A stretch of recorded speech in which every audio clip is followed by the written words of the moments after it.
ফুচকাওয়ালা শুনলেই মনে হয় একজন ফুচকা বিক্রেতার কথা, কিন্তু মজার ব্যাপার হলো এই দোকানের নামই ফুচকাওয়ালা। এখানে প্রায় 18 রকমের ফুচকা পাওয়া যায়, সাথে chicken, momo, bhelpuri, spiral potato ছিল। হ্যালো বন্ধুরা, সবাই কেমন আছেন? আজকের ভিডিওটি পাবনার ফুচকাওয়ালাতেই।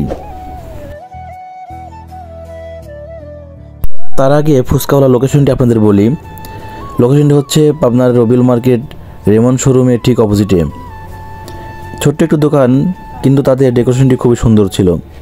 পাবনাতে এমন রেস্টুরেন্টের আদলে সুন্দর ফুচকাওয়ালার দোকান হয়তো আর নাই। স্পেস খুব ছোট এবং খাবারের মান ভালো হওয়ায় সবসময় লোকজনের ভিড় লেগেই থাকে এখানে। আমি পাশে অনেকক্ষণ ওয়েট করার পরে ফাঁকা পাই, দেন ফুচকা অর্ডার দেই। এদিকে আমার মেয়েটি ক্যামেরা দেখে মুচকে একটা হাসি দিল এবং আমার সাথে একটু দুষ্টামি করলো। আমরা গেছিলাম বিকেলবেলায়, আমি, আমার ওয়াইফ এবং ছোটো মেয়ে গেছিল।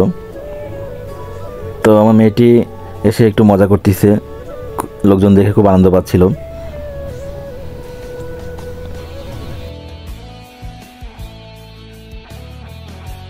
এই যে দেখুন তাদের মেনু কার্ড, যেখানে অনেক রকমের ফুচকা আছে, সাথে অন্যান্য কিছু আইটেম ছিল। আমি রেগুলার ফুচকা ও তাদের স্পেশাল দই ফুচকাটি অর্ডার করেছিলাম। অর্ডার দেওয়ার 5-7 মিনিটের মধ্যেই ওনারা ফুচকা দিয়েছিল, কিন্তু লোকজন বেশি থাকলে সময় কম বেশি হতে পারে।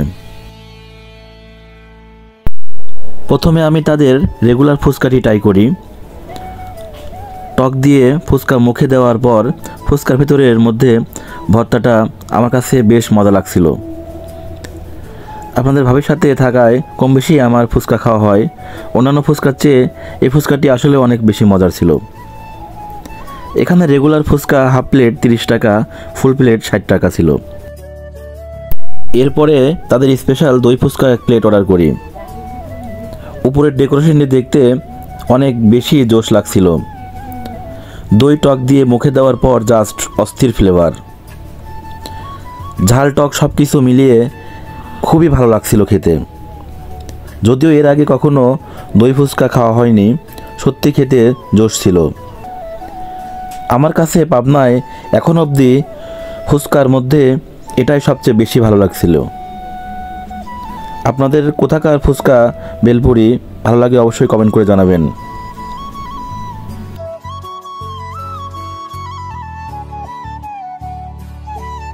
এখানে দই ফুচকা হাফ প্লেট 60 টাকা, ফুল প্লেট 120 টাকা ছিল।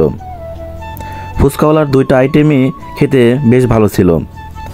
আপনাদের কোন আইটেম সবচেয়ে বেশি ভালো লাগে এখানে অবশ্যই কমেন্ট করে জানাতে পারেন। আর যারা এখনও ট্রাই করেননি, ঘুরে আসতে পারেন পাবনার ফুচকাওয়ালাতে। তো আজকে ভিডিওটি এখানে শেষ করছি। দেখা হবে অন্য কোনো ভিডিও নিয়ে। সে পর্যন্ত সবাই ভালো থাকুন, সুস্থ থাকুন। আল্লাহ হাফেজ।